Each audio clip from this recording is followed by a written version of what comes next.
Well, good afternoon again. Welcome to the Black History Month Alumni Panel Career Success Stories. We are very excited to hear from four amazing individuals who are doing awesome things in their community, at their workplaces, and they're just going to tell you a little bit more about the awesome things that they are doing. If you have questions, please do not be shy. Please let them know. And also, if you know of someone else who would like to join, let them know it's not too late to log in. You can send them the Zoom link. This event is being sponsored by Charleston Southern University, Office of Diversity, and the Career Center. So again, thank you all for being here with us today. We're going to start with introducing our panelists to you.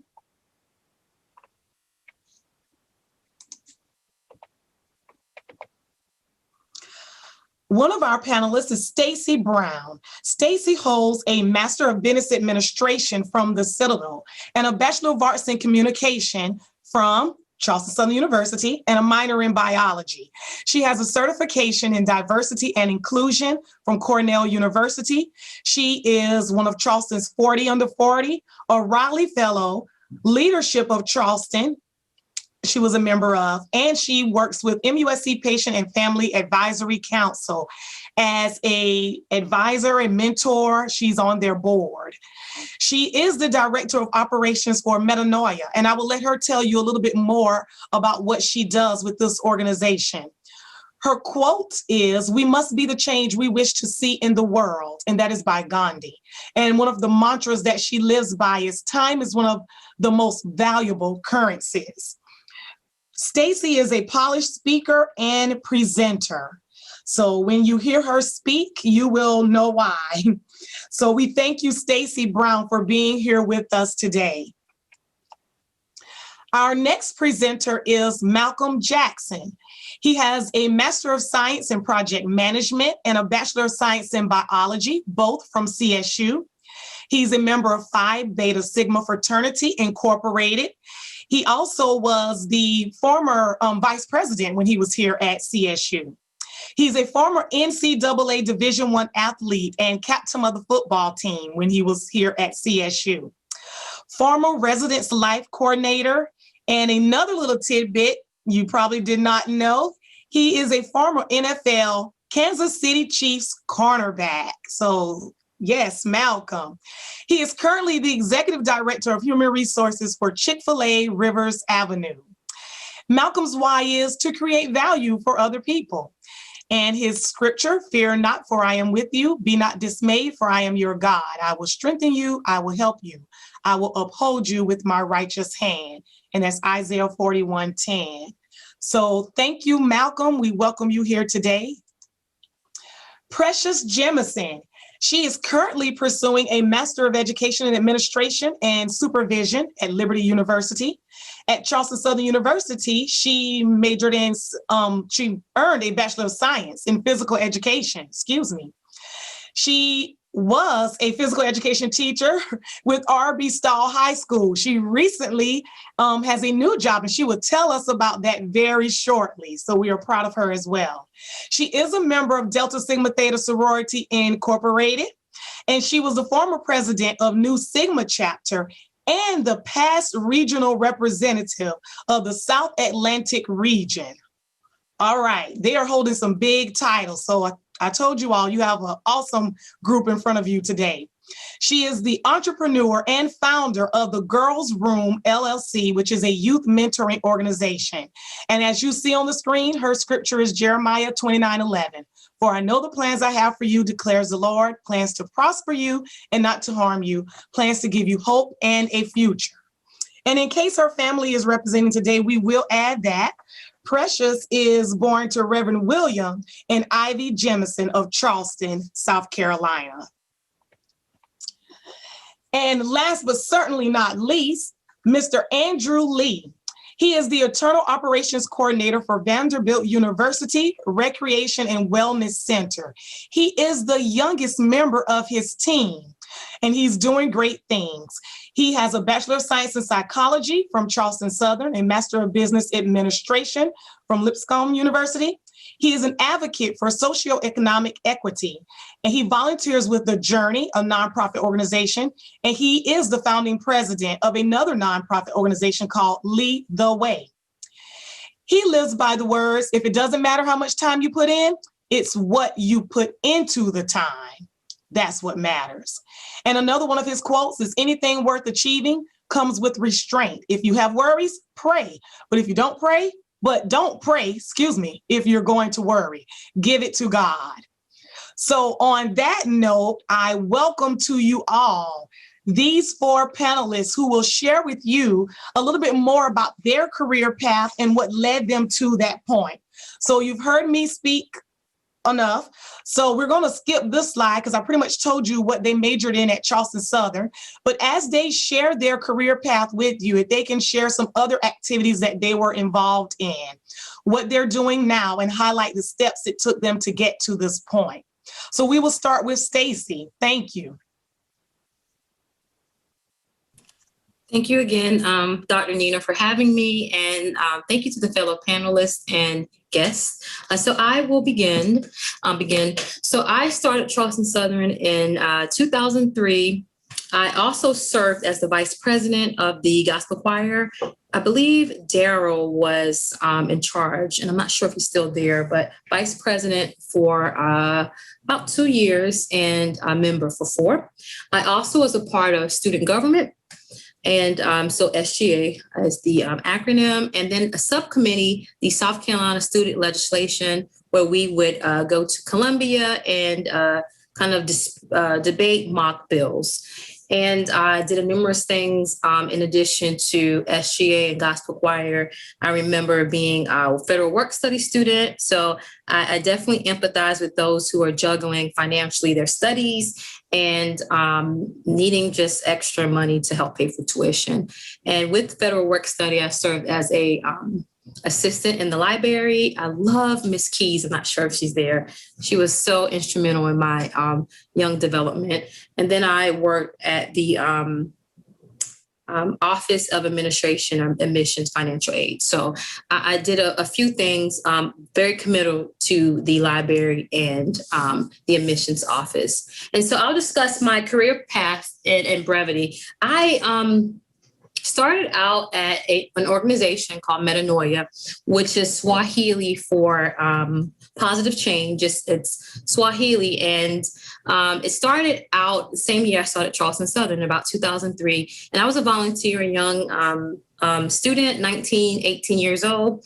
And I remember distinctively attending a church service where the CEO presented a nonprofit. One thing that stood out to me, he said, I'm coming in an area that's socially and economically deprived in South Carolina, the area with the highest percentile of child poverty. So I listened to some of my panelists, and all the work you're doing is so amazing, even at your age. And he said, we need volunteers, and we want to come in and listen first. And so for that, it made me really, really interested. And so I started out as a volunteer and matriculated through the organization.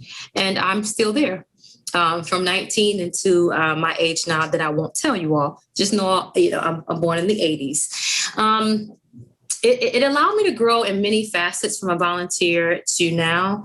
I think, and you'll hear me when answering my questions, talk about 3 focal points for me that I hope you remember. I've done some kind of data work around speaking. We remember less than 20% of what a speaker says. So I want you to remember 3 points from me and continue to remember points from the other panelists. But for me, I want you to think about service, being persistent as you go through your career choices and studies, and faith. So again, faith, having a level of perseverance and service. And that's so important as you grow through adulthood and through life.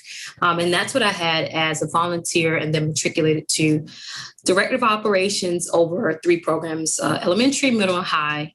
I don't want to bore you any longer, but it was a career path that I would say is pretty atypical. Most millennials or late millennials, they tend to kind of move around. But I found a safe space for me. And that's also important when you're looking for employment, a space that feeds you and a place that you can grow. Thank you.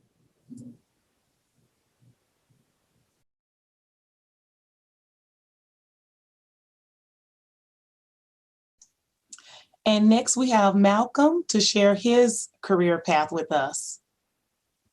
And maybe a little bit about what he did at CSU if I did not steal all of his thunder. No, not at all, Nina. Again, just thank you all for having me. Thank you for giving me your time today. So like Nina said, I played football at Charleston Southern University from the years of 2012 to 2015, where we were blessed to be very successful at a school that was not well at football. They were 0-12 before I came there as a freshman. But the reason I went is I prayed about it, had scholarships many places, and the Lord told me to go to Charleston Southern. You can achieve all the goals, and more importantly, you can pursue me.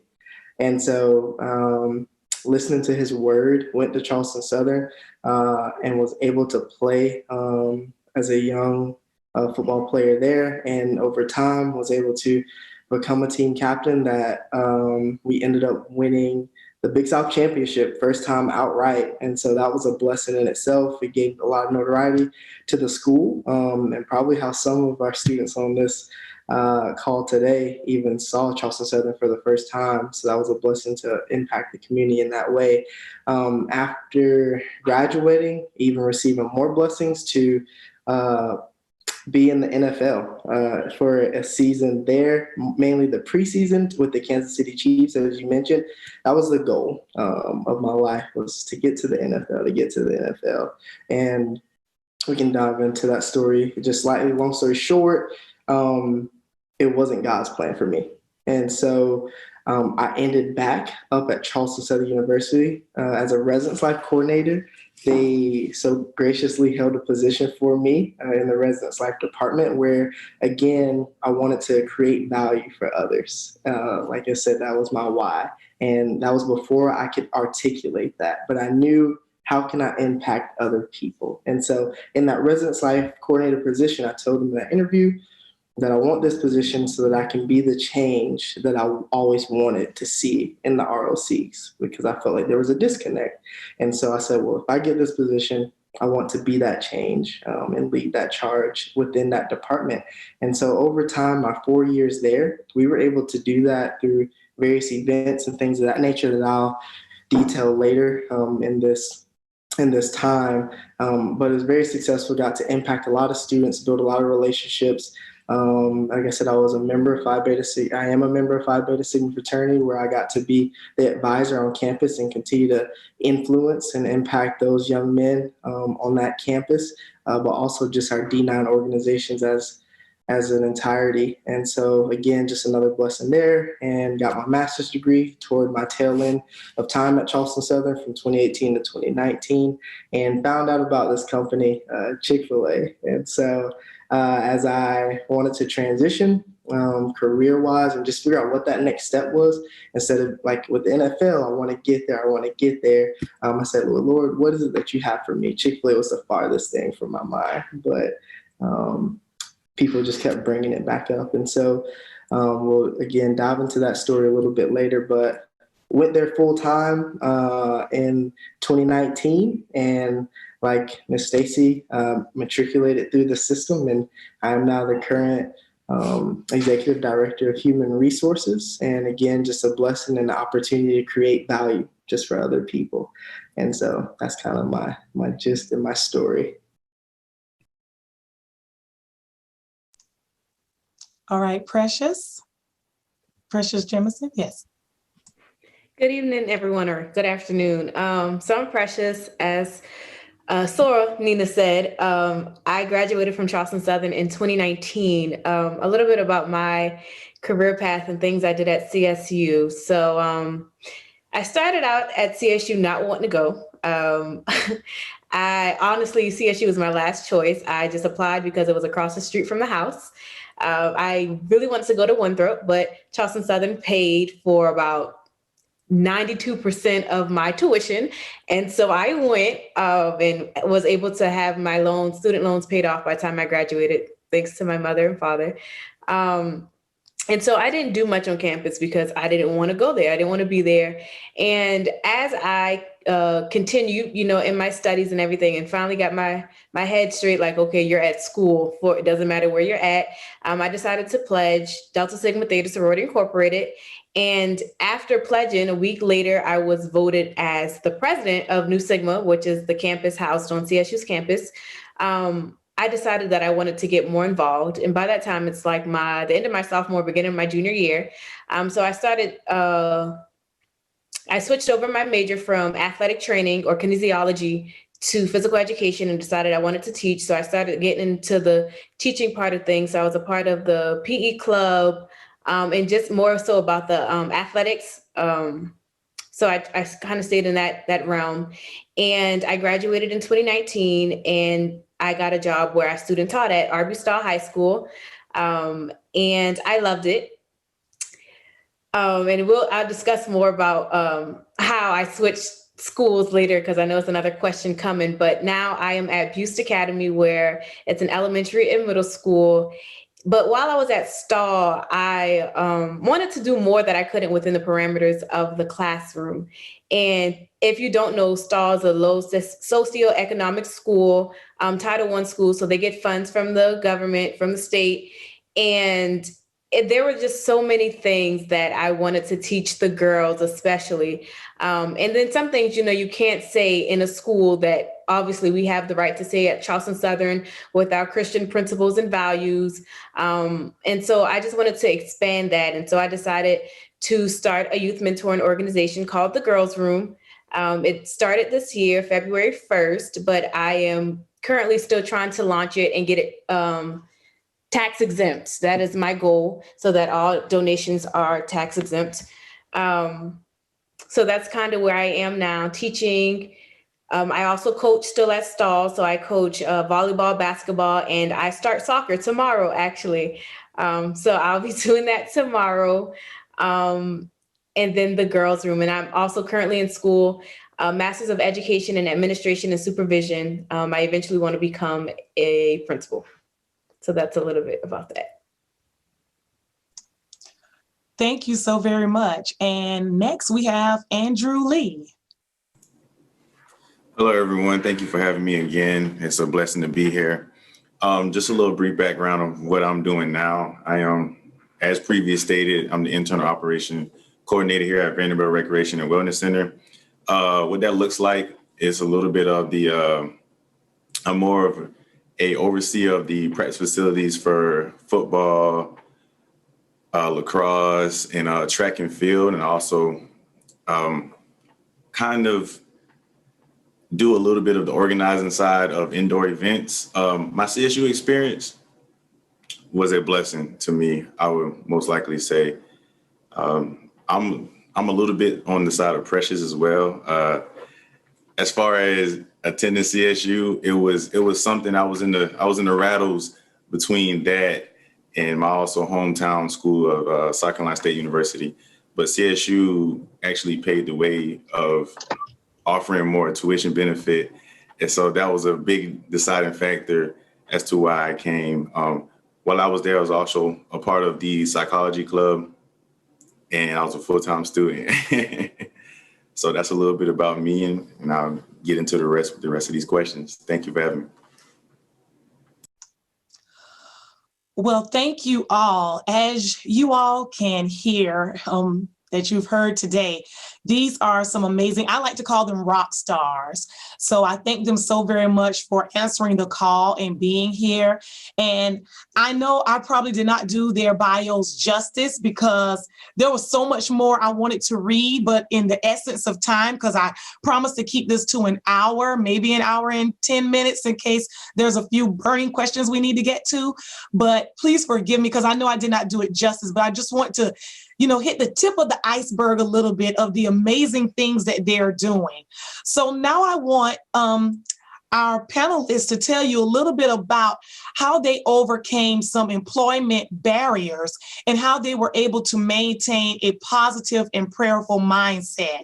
So at this time, I'm just going to let them start back off in the order they went, and I won't interrupt, but I'm gonna just let them keep talking and just share a few of those things with you all. And if you have questions, please go ahead and start putting those in the chat because I have questions, but this is about all of you. I want you all to have that chance to ask these amazing leaders some questions as well.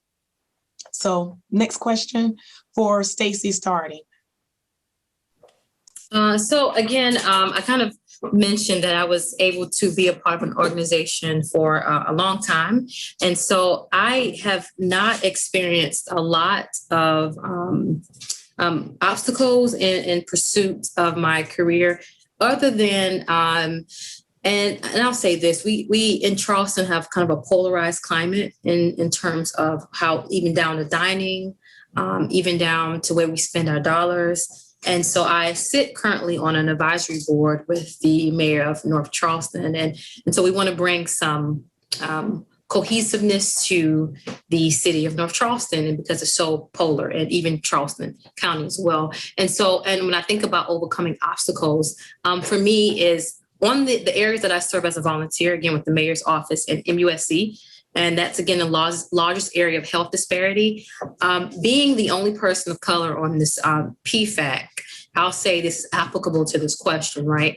How do you overcome barriers? So for me, I'll leave you again. I like to use words so that we remember, because again, we remember 20% of most presentations, right? So think about the words I've used: having a service mindset, so having service, giving back. And so that's important.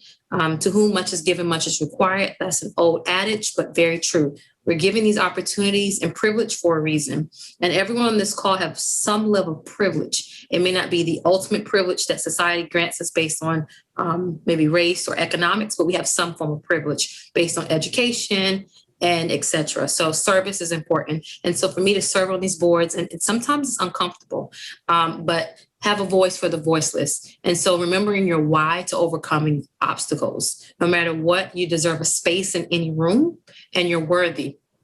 And one obstacle I'll say I'm dealing with kind of currently is, and I'll be very inconspicuous about it, but when you're faced with these obstacles, one, I think documentation is very important to document any obstacle. Remember your why, but also get the right people at the table.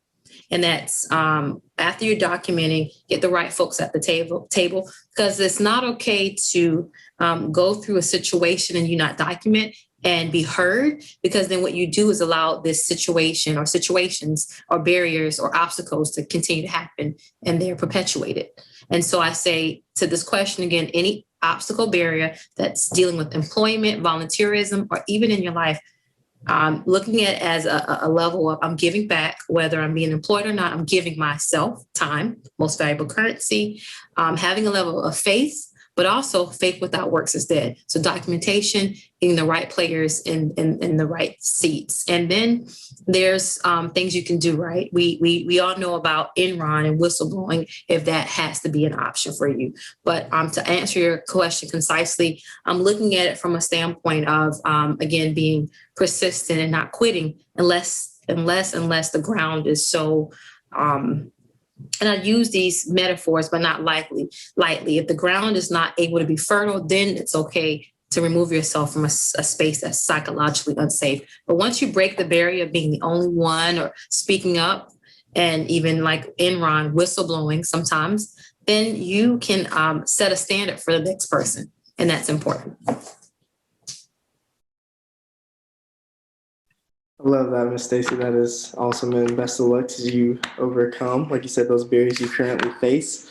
For me, as I looked at this question, it really made me realize how blessed, again, that I've been over my time, whether it be football or whether it be just having favor when pursuing new obstacles or new areas of work. But the biggest thing I could take away from this is my lack of experience in my pursuit at Chick-fil-A when I first started. And so you all know my end goal. And even when I get there, I'll set more goals. But my goal and my vision is to be a Chick-fil-A owner-operator and own my own freestanding restaurant where I can build up my own leadership team, impact whatever community that is. That's my goal. So to dive into a little bit of my story, again, I was working at Charleston Southern. And as I pursued Chick-fil-A, I went there and told them, hey, I would like to own a Chick-fil-A, but I know that takes time. I would like to be in your leadership development program at your store. And they told me, no, you can't do that. You have to work here full time. You don't have the experience and things of that nature to join that program. And in that moment, like Ms. Stacy kind of mentioned some words, you remember the 20%, I had to choose to have a growth mindset versus a goal mindset. And so again, like Ms. Stacy said, if you can take anything away from what I'm about to say, remember goals versus growth. And so my goal is to be a Chick-fil-A owner operator. And they told me that you can't join our leadership development program right now because you have no experience or anything along that nature. And so I said, well, I'm going to choose to grow. And so I started working there part-time after my 8-hour shifts at Charleston Southern. I would get off, go there from 5 to 10 every day throughout the week for an entire year, because I looked at it as, well, this is me investing in the growth that I want to have to be an owner operator down the road. And since I was able to shift my mindset to growing, I didn't miss out on the opportunities during that entire year for me to learn, for me to connect with the team, for me to come in every day with a goal to be better. And so I chose to grow, which is helping me get toward my goal to be an owner operator, and which, like I said, in a year and a half now, I've went up to being a manager to a director to now an executive director. And it's because I chose to have that growth mindset versus that goal mindset when I was told no from that lack of experience, which some of you as college students, you might have that same thing. And so as you come out of college, or just as you're in college right now, and people tell you no, you get to choose your perspective. And that's, do you want to grow? You have your goal, but choose to grow. And so in that, again, just staying prayerful as well. The second part of that question, long story short, like I told you, the Lord told me no when it came to the NFL, but that was Malcolm's goal. That was my will that wanted to be done. I want to be an NFL player, but God said, no, that's not my will for you. And I let you get there because that was your will. And I'm going to show you that that's not what I have for you. And in that moment, that taught me that, do I really want to pursue what God's will is for me? And I should seek him first when it comes to my journey. So that helped me choose that growth mindset versus the goal, because I said, Lord, whatever your will is, that's what I want to be done. And I really pursued that. And so he has had his hand on in favor on me in this journey. So.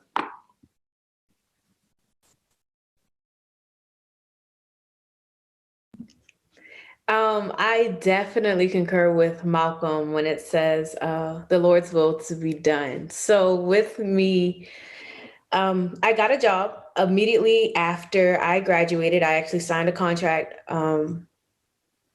soon as my student teaching was over. Before I even walked across the stage, I signed a contract at the stall to teach, and everything literally worked out. It fell in place. Everything was great. But the thing was, I hadn't passed my praxis to get my certification. And long story short with that part, I worked that whole year there, and after the first semester, so this was 2019, 2020. Yeah, 2019, 2020. So the 2019 semester, that fall semester, everything was good. But I was told that if I hadn't passed my praxis in time, I was going to be taken out of the classroom. Now I can smile about it, but before, I promise you I wasn't. And it caused me to think so much about this test and everything that's going to happen that I stopped teaching my kids. I was so stressed out. I was so worried. And also in this time, I was the regional representative for the South Atlantic region. So I traveled every weekend, had meetings throughout the week. So it's like I didn't have any time to study really for my test. And every time that I failed, God, I spent almost over $1,000 on that test. So that tells you how many times I failed it. But with that test, every time that I failed, y'all, I promise it wasn't more than like 5 points, 6 points, 4 points, 3 points. It kept getting closer and closer and closer. And I was just like, God, why am I still failing these tests? And so anyways, they finally took me out the classroom. And I went down to like the computer lab, and I still was getting paid my pay. So it was nothing major. When I was supposed to go back and take my test, COVID happened. So everything was shut down. So I finished out the school year, but I did not sign a contract. And honestly, this is the first time I'm saying this stuff out loud to anybody. But I'm glad that I could witness to someone and tell my testimony. So I didn't get a contract. So I went through the summer. Obviously, teachers still get paid, but I don't have a job. Really, I don't have a job. For the next school year. And so I fasted, guys, and I prayed. I was off of social media for months. I'm just trying to get in my word and just try to see God, like, what is it that I'm doing wrong? What do I need to do? So I kept the faith. I stayed positive because honestly, there was no going down. You couldn't go further down than where I was.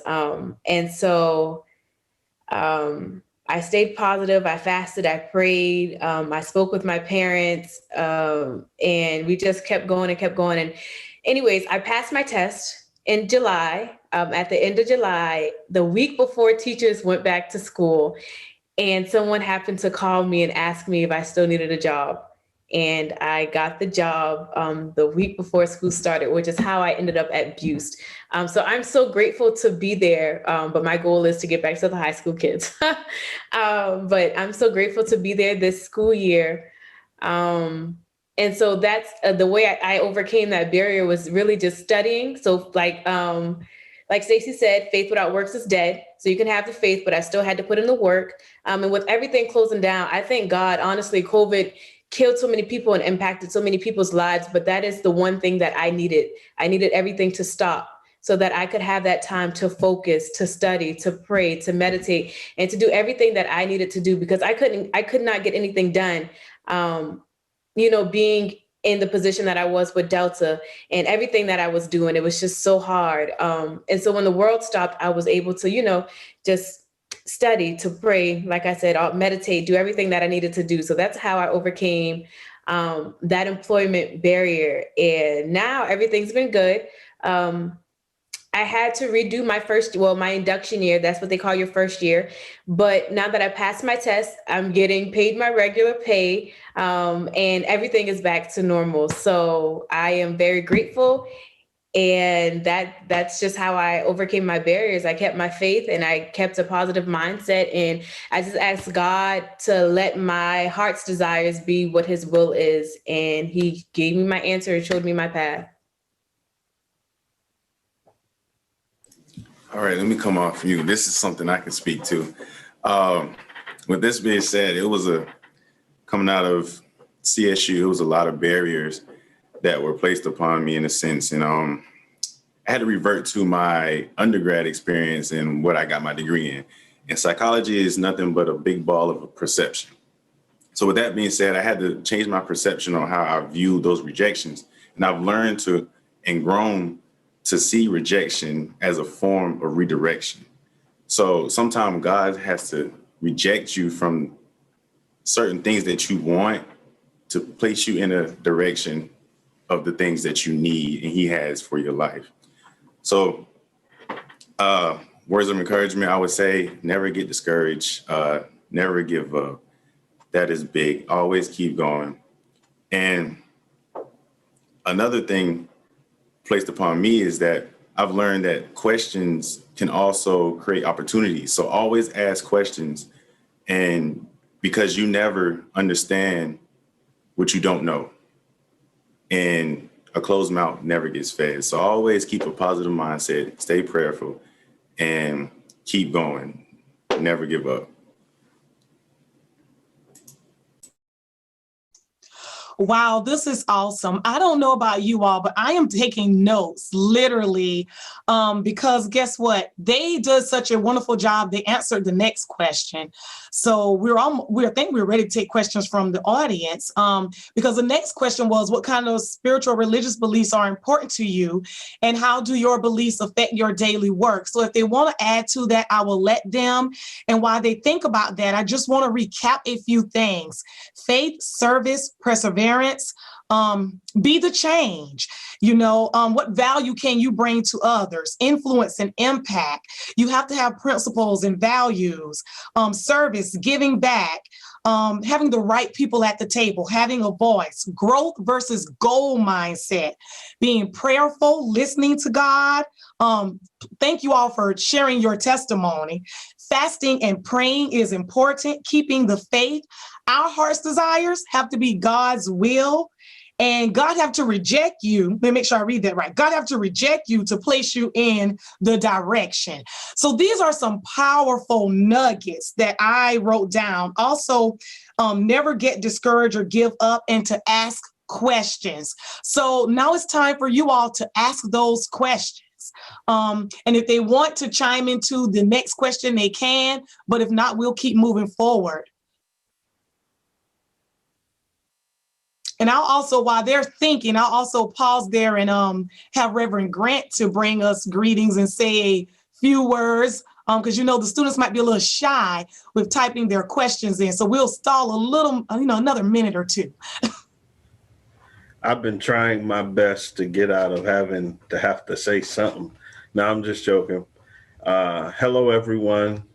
Please excuse my tardiness to actually being here. I had been logged on, but I got called away to handle something. When you hold two positions at the university, sometimes one calls when the other one is trying to do something. But what I've heard and what I've seen so far, truly has blessed my spirit. And I am so grateful to all of our panelists for taking the time out of their busy schedule to be mentors today and to pour into the next generation of leaders. And I know Malcolm, I know Andrew, I know Precious. I've met Stacy through email, and my heart is real glad. And even the pastor in me, y'all have me bubbling over with joy. I almost quickened in my seat. But I will say, I know that we're doing this for Black History Month, but I want us to take this to the next level on the grander scheme and present this type of forum or event to our entire student body so our entire student body can be poured in. Thank you so much, and know that you all are dear to us and we are grateful for what you all are doing in the community. God bless you all. Thank you so very much, Reverend Grant. So I think there is a question. Hold on one second. Let me read it. So this question can be for Andrew, but also open to anyone. Andrew, you talked about rejection. So God can speak through the closed doors to direct us into his divine will for our lives. Man closed doors, and this is hard. But also Jesus was rejected. How can you speak on that a little bit more? So we know that that's tough. Man closed doors. We understand that Jesus was also rejected at times, but how do we bounce back from that? And after Andrew speak to that, if anyone else from the panel can chime in, what are some words of encouragement you can expound on to give to our students when they have been met with rejection? It's a good question. So for me to really dive into that, I would like to pull in one of the quotes I submitted. Anything worth having is with what comes with great restraint. So, I mean, if you have worries and a form of rejection can come as a form of worry, then pray. But don't waste your time praying if you're going to worry. See, you should be able to substitute the two. If you're going to worry, then just go ahead and pray and give it to God. So that rejection, in a sense, it's going to be a tough pill to swallow. I would say that And you might not understand it, and sometimes we don't understand what God has planned for us. So with that being said, and I'm gonna let some of the panelists kind of chime in as well. Be one with your religion, and also look to God for guidance, because a lot of things we don't understand, we have to get answers from him. So those doors that are closing, it's because he is actually closing them for the betterment of yourself. Thank you. And anyone else from the panel, please do chime in. I'll actually speak on that, being that I was kind of rejected in a way. With that, like Andrew said, it hurts. It does hurt, and it brings some worry. But if you're going to worry, then don't waste your time praying. But if you are worrying, you should pray, give it to God, and leave it there. And it's easier said than done. It is way easier said than done, which is why I stayed in constant prayer and making sure that I stayed in my Bible, stayed in my word. There are plenty of stories in the Bible that somebody went through what you've gone through, or somewhere similar in that Bible, in that word, that will help you stay motivated and to keep going. And honestly, everything happens for a reason. God has everything. It's in his divine power and his divine will. And even speaking from my experience and from what happened to me, now looking back at it, I was complacent where I was at Stall. I was very complacent doing the girls' room, and that whole youth mentoring organization was not on my mind until I left Stall. It was something easy. It was a job. It was to go to, and I teach PE. And even though people think PE is much easier than everything else, it's probably harder because you have almost all those kids in the school. But I became complacent, and I didn't ask God what his will was for me. I just had a plan, and I knew that my plan was going to work because it always works. It always works. I was valedictorian, and not like to brag or anything, but I was valedictorian in high school. All I had to do was put in the work and produce results. Like that's how it always worked. And when I got to college, it actually slapped me in the face, and I didn't see that flag. I didn't see the red flag. I just thought, okay, everything will be fine because, and I didn't say this, I almost lost my scholarship my freshman year. Just playing around, not playing around, but college is hard. And I thought, oh, it's like high school. I don't have to study. Everything is fine. Once again, thinking that I could produce the results and not putting God in it. And it was unintentionally ignoring God. It wasn't just, I don't want him here. It's just something you think that you can do on your own. And it doesn't work like that. And anyways, I had to bring him back in and say, God, help me, or I'm gonna lose the scholarship. And anyways, I ended up getting it together, and I graduated with honors, but that was the first red flag, and I didn't notice it. And when I got the job, God blessed me with a job, I became complacent. And so he had to shut that door in order for me to get out of that complacency, and for me to grow closer to him and to grow closer in the word and to get a more personal relationship than what I had then. And so even though you get rejected, all in all, it's a reason God did it. And so if you feel rejected, if you feel like he's closed the door on you, seek him, seek his face, and ask him why that door was closed. Ask him what you can do. Where would he have you to go? Because obviously it's not there. And so, yeah, just continue to seek his face, seek his word, meditate, do what you need to do, and getting a closer personal relationship with him will definitely lead you to those answers. Nina, just before I chime in, did you have another question that you needed to get to?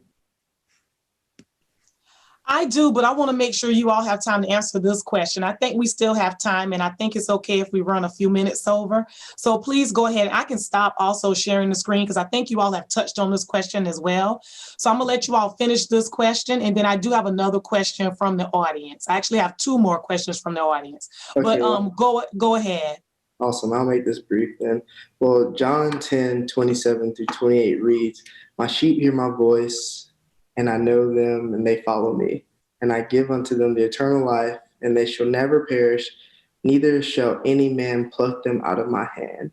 And so as we talk about this passage, and we talk about how being rejected by man and knowing that God's will is what's being done, I challenge you, one, to know that you pursue that relationship with God and know that if you follow him, you hear his voice, that no man can pluck you, no man can deny you from what his will is for your life.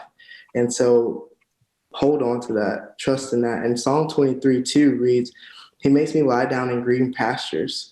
He leads me beside quiet waters. And so as you are going through that season of rejection, seek him for peace, seek him for being able to rest in that season and trust in him in that season, knowing that it's his will that's being done. And that's what I had to do when it came to the NFL.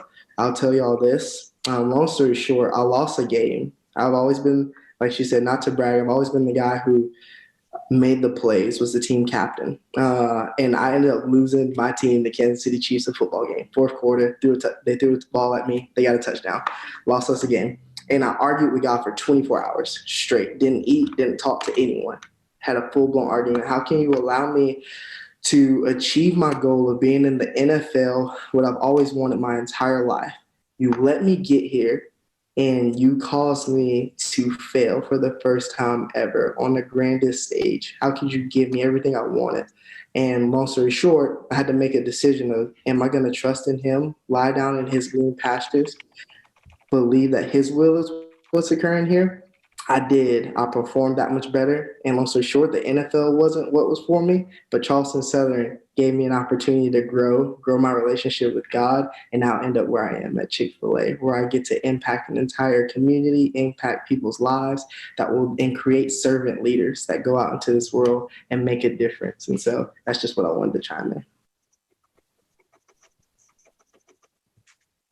Thank you so much. So we do have two more questions. I'm going to ask this next question, but I also want to take this moment to recognize our VP of Student Life, who is on the call, and the reason why we're able to do this today. He serves as the boss for Reverend Grant and myself. That is Dean Clark Carter. So I just want to thank him for being here today. So I don't want to put him on the spot. He may bring us greetings towards the end. But we have two more questions. One question is, what can CSU do to better prepare students for the real world? So if you all can just chime in very quickly, what are some things that CSU can do to better prepare students for the real world? And then I have one more question after that.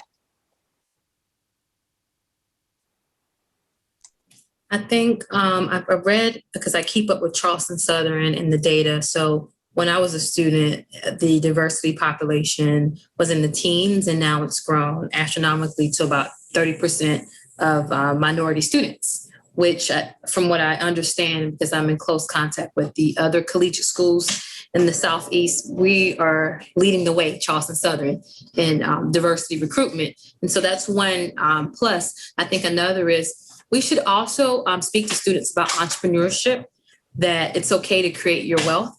It's okay if you're in an organization. There's a contrast between entrepreneurship and intrapreneurship. That's a word. Intrapreneurship is creating within an organization, so just like Malcolm, creating a space in an organization and moving up the ladder and excelling.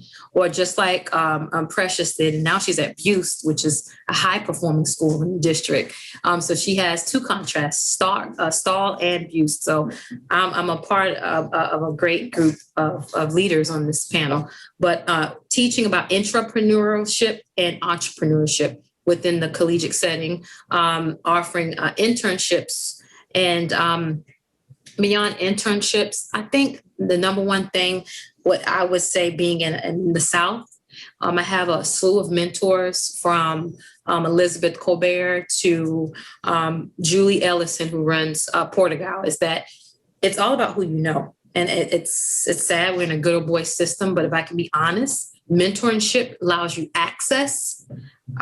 It omits you from a lot of mistakes that you can otherwise learn from those who have come before you. So my mentors are very diverse, but I think creating mentorships that are purposeful, even with corporations, whether it's Boeing, and streamlining a pipeline ship. Because there's a pipeline that's happening that we don't even know about. It's called Cradle to the Prison Pipeline. Automatically, based on your zip code, you're deemed to go off. So why not create a positive pipeline with corporation, teaching students about intrapreneurship and entrepreneurship, and then getting folks who have in a sense, we say the word arrive, but a level of success to come back and mentor. And I think that goes to the second question about tips and networking.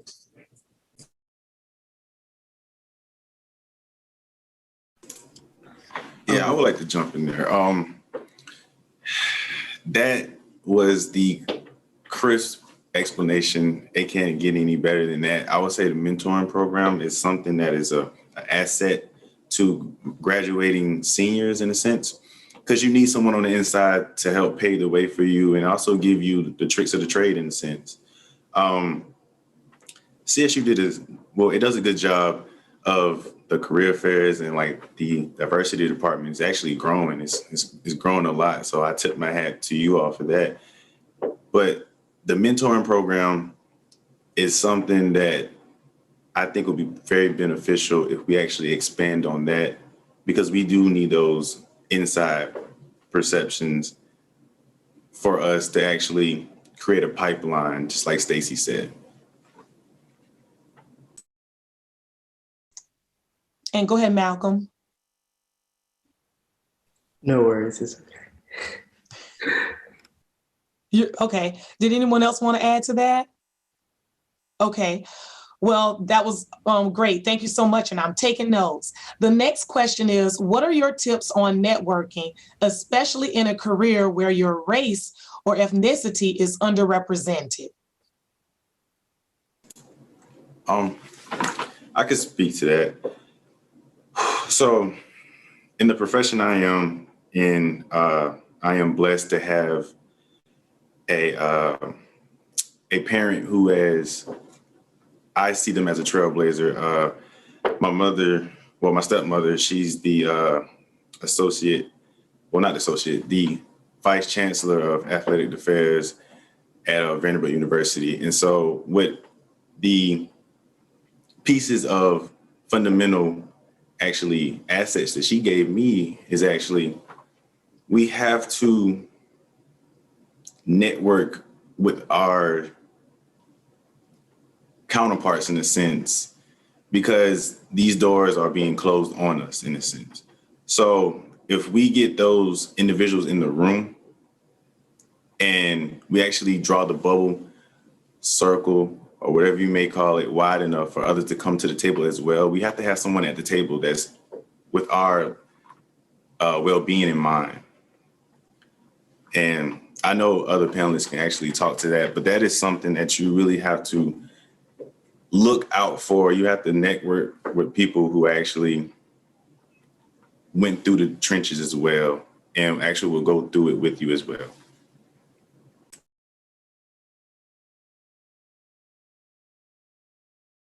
I would say quickly, putting yourself out there as a volunteer gains a lot of traction. It makes you more noticeable. So if you can financially swing a day or so, or kind of do something unorthodox, as Malcolm did, leaving a full-time job and doing something else, you have to be uncomfortable sometimes. Another tip besides volunteerism, if you want access, and that's a key word here, if you want access and getting yourself at the table, sometimes it's not enough to get a seat at the table. I honestly believe in creating your own table. And so in addition to me working, I'm a fan of entrepreneurship. I'm into entrepreneurship. I've created a product. So I think that's also, if you feel like, I can't get access, it's a good old boy system, there's so many barriers, create your own. That's also an option. But until you can get there, get yourself around the right people. And people love volunteers. No one would ever turn down a volunteer. That is so true. Yes, please add to this. Sorry. Go ahead, Malcolm. No, go ahead. You. Okay, thank you. I'm gonna add just a tidbit. I definitely agree with both of our panelists who've already spoken. Volunteer, the base service. We've been talking about service all day. Stacy's been talking about service the entire hour that we've been here, which is one of the main reasons I joined Delta Sigma Theta Sorority Incorporated is because it's sisterhood and service and scholarship, obviously, but service. Even if you Google Delta, it's service, we're service. But that's one of the reasons that I joined. Volunteering, that is definitely something. But the way I got my job at Buste is because somebody knew my name at the district.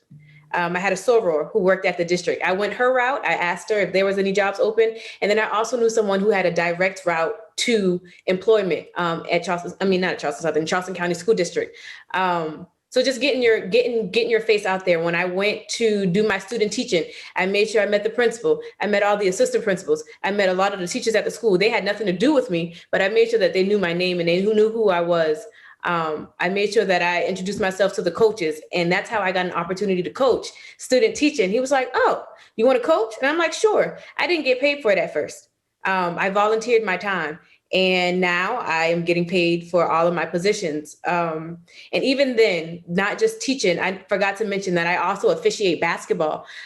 Even though my focus is education and giving back to the girls in the girls' room, sports. PE is about sports. So I kind of branched off of what I was taught at Charleston Southern, and now I officiate. That's a whole nother network that I have. So I have the ladies of Delta Sigma Theta. I have the officials. I have the mentors that I have for the school district. Just getting people to know who you are, knowing that you're always willing to be at the table. And like Stacy said, create your own space at the table. If there's not a chair there, you pull one up. So that's something that I learned definitely in my few years that I've been on this earth. But yeah, that's my tidbit.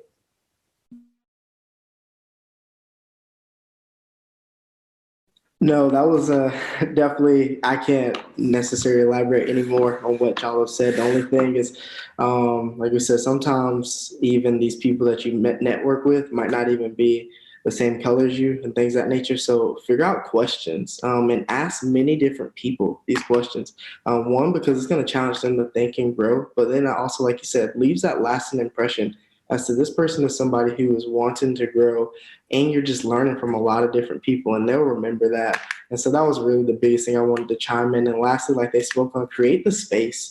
And so just what an example of that looks like for me right now as I moved into this HR position, I said, well, by the time I leave this, I want to create a diversity and inclusion tag onto this HR position. And so now that will create the space for the people that's going to come after me. So again, make that space for you, even if it's just a small area as you being a student at Charleston Southern University. How can you create that space? It can be something big as creating a nonprofit like these young ladies are, or it can be something as small as, hey, let's just meet up on Tuesdays and talk about us as a community and how we might be able to impact our community here. It's something as big as entrepreneurship or as small as creating a safe space for a diverse group of people or whoever. They both have a lasting impact. And so. Yes, that is great. I just want to add two things, and I can't take full credit for it. This is coming from my professional circle that I see on this Zoom call as well. One of the things they brought up was relationship capital, the idea of relationship capital. And another thing is your network can become your net worth as well. So that's two things I want to just drop in there that I felt that was very beneficial to the question. Thank you all so very much. Again, are there any additional questions? Please take this time to include them in the chat. Stacy is also including some resources for you in the chat.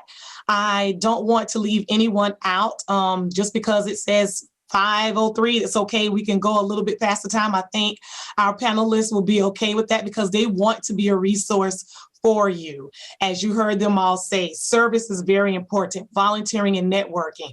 So they are volunteering their time to this afternoon to be here with you. So I don't want to leave any questions out. So please let me know if you have any questions. One thing I will make note of is that they spoke about mentoring. Well, guess what? You all have, pleaded or heard the call, and we're answering to that call. We do have an alumni mentoring platform that we will be rolling out very soon. So I would love to start with the four of you, if you don't mind. So for those of you that are looking for a mentor, if they can find some time, maybe a Zoom meeting or a coffee chat, an hour, 30 minutes. So we have a platform where you can do everything via the platform. You can chat, you can even do video actually. So you can submit your resume and have them look at it if you want to. So stay tuned for news from the Career Center and Alumni and Development Office on an Alumni Mentoring platform. And if they are so inclined, I would welcome the chance to start with the four of you. Thank you so much. Are there any additional questions before we close out? Can I chime in? Yes. The Diversity and Equity Inclusion Council that I have been privileged to put together is also working on a mentoring program for our university. And so maybe we'll be using some of the same folks to help get this need accomplished here at Charleston Southern University. Thank you so very much. We definitely do not want to leave that out. So as you can see, we are working in partnership together. And they're already putting their contact information in the chat. So please feel free to reach out to them as well. I do want to remind you of a few Career Center announcements. Oh, and door prizes. So what we'll do in the essence of, for time's sake, we will email you if you are the winner of a door prize. We will do a random drawing. So we do have some really good door prizes for you all. And on March 3rd is our Spring Career Expo. This is a virtual event from 11:30 to 5:30 p.m. No, you do not have to be online all throughout this entire time. Employers are willing to meet with you for 10 minutes or for 30 minutes, and that's via the Handshake platform. And then please stay tuned for upcoming events. We have a LinkedIn workshop and a salary negotiation workshop. And again, the Alumni Mentoring platform, and as Reverend Grant said, the mentoring initiative from the Diversity Office. Reverend Grant and Dean Carter, am I leaving out any other announcements that we would like to make? I'd just say for our staff, nobody go to the salary negotiation workshop. Don't go to that.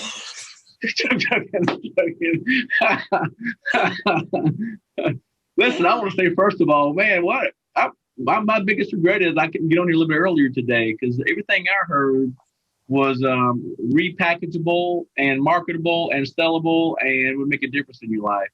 Man, Stacy, the wisdom you shared about service and networking and entrepreneurship, I mean, y'all take good notes, because it's one thing for people to read a book and to talk about it. It's another thing for somebody to do it and to see it. And you can see that here. I mean, Precious, I love her idea about going to volunteer to serve. Let me tell you something. Service opens doors for you.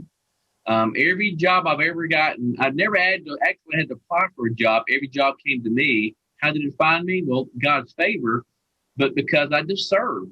And people want to work with servants. I want to work with servants. That's part of Chick-fil-A. That's part of Malcolm's secret. I told Malcolm when he left CSU, everything that I saw happen here, he exceeded my expectations, because I didn't know what kind. When I first met him, I'm like, dude, the dude's a football player. He's probably rough around the edges, a little bit cocky. That's exactly opposite of who Malcolm is. Anybody knows Malcolm? Serving hard. I will outserve you. I will do anything for you. I will help you. And his DNA is still all over this campus and residents' life, the way he'd served.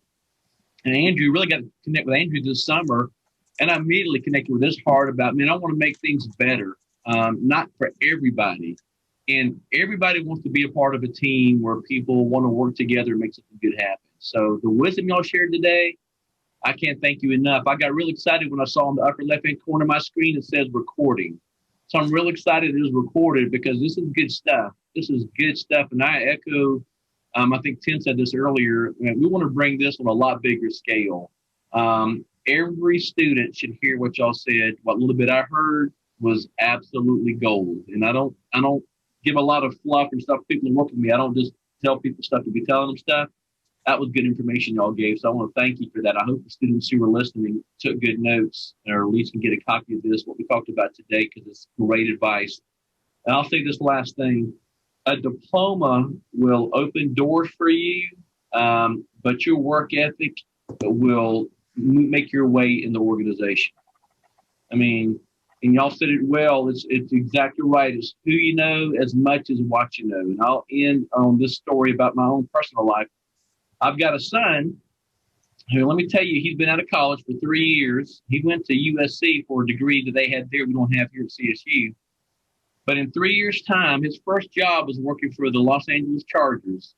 He got that job in multimedia because he was friends with the FCA coordinator, and he volunteered at USC doing videos for them for Gamecock Productions. So he got a job working in LA, helped him move out there to work for LA Chargers. Just by doing good work there and letting his gifts make a way for him, he got a job offer to go to the Baltimore Orioles. So he wanted to come back to the East Coast. So he went to work for the Baltimore Orioles because he met some people networking who do that kind of job he does. Well, after that took place, there was a young lady he met at FCA when he was in California who worked for Tim Tebow's foundation. And said, "You got to come work for Tim Tebow." And he's like, okay. He's always had a heart for ministry. Well, he got a call back in October, and now he's working with Tim Tebow. And so it wasn't because my son is the most talented in the world, although I think he is, he's my kid, or that he's the most gifted or whatever else, because I'm sure there are people who probably do his job better than what he does. But through networking, hard work, service, he's got 3 dream jobs that most people would give their careers for and have a job like that. And his is because the favor of God, yes, but networking, serving, volunteering, connecting with people opened the doors for him. So I would say that, and Dr. Grant does a great job of this, begging our students, please don't just count a diploma to get you a job. Let us help you get connected, network. And the key is, those of you on the screen who are out there in the real world, I asked that question, you're getting it done. I mean, you are the blueprint for success for a lot of our students. So thank you so much for coming and helping and speaking really life to our students and to our campus. You are our product. People ask me, what do I build at CSU? I said, we got the greatest job in the world. We get to build people. We get to pour our lives into people. There's no greater calling than that. And so I thank y'all for doing that for our students today, and what you're doing out in the community, in the real world. I mean, God bless you, and thank you so much. Thank you, Dean Carter. Thank you for the powerful encouragement to our students as well. I want to share a few more things that came up in the chat that were sent to me privately. Students are saying, thank you so very much. They are so glad that you all were able to share this information with them. They really enjoy the event. And I wanted to share this comment. Thank you everyone for your testimonies. This was very encouraging and helpful to me. And you can see that our panelists are still typing in the chat some resources and information for you. So I agree that we shall do this again. So I want to have Dean Carter say a quick prayer for us to bless you all as you all leave, because some of you are at work and I know you're going home. So we want to pray that you have safe travels, and we want to pray for your futures. So again, we're just encouraging all of you to continue to live out your dreams. And we thank you all for being here today and for what you're doing, not only for for what you're doing just to live, because we know that you work because you need money, right? But most importantly, you're doing it for the kingdom. You're doing it because you have a heart for people. Before everyone was able to log in, I was able to talk with each of the panelists, and they were sharing the groups of individuals that they work with. But the thing was, they were talking about it with a smile, like they enjoy what they're doing. Yes, there are barriers. Yes, there are challenges. But the thing is that with God, we can overcome any and everything. And they gave you some valuable tips today for success. So I'm going to stop there. Again, they are still typing in the chat. I will leave this up for a few more minutes. But Dean Carter, if you could please close us out in prayer. Thank you. Thank you. We cannot thank you enough. And we will send you all something as well, our panelists. Thank you. Let me pray for us. Lord, we are so thankful just to gather together. Lord, every good thing we have in our lives is a gift from you. From the material resources that we have, to the friendships that we have, to the families we were born into, to the alumni and Lord and students we have at CSU, every good thing we have is a gift from you. So Lord, I am so grateful and humble that our students and our graduates, Lord, are the things that they've been given good, Lord, they are giving it to other people. And there's nothing that brings us greater joy than to see those who we've poured our lives into, Lord, to do the same. and to do even greater things and to go further than we ever could go and to do more than we ever could do. So, Lord, I am very humbled and thankful for this time with these students, these alumni. Lord, I pray that you would just bless them in a big way, Lord. And I pray that when it's all said and done, that people would know, Lord, that you are alive and well. And Lord, that you just weren't a God of the Old Testament, Lord, a God of the New Testament, but you're the God of the here and now. And they can see you working in the lives of our graduates, of our students, and the folks who work here.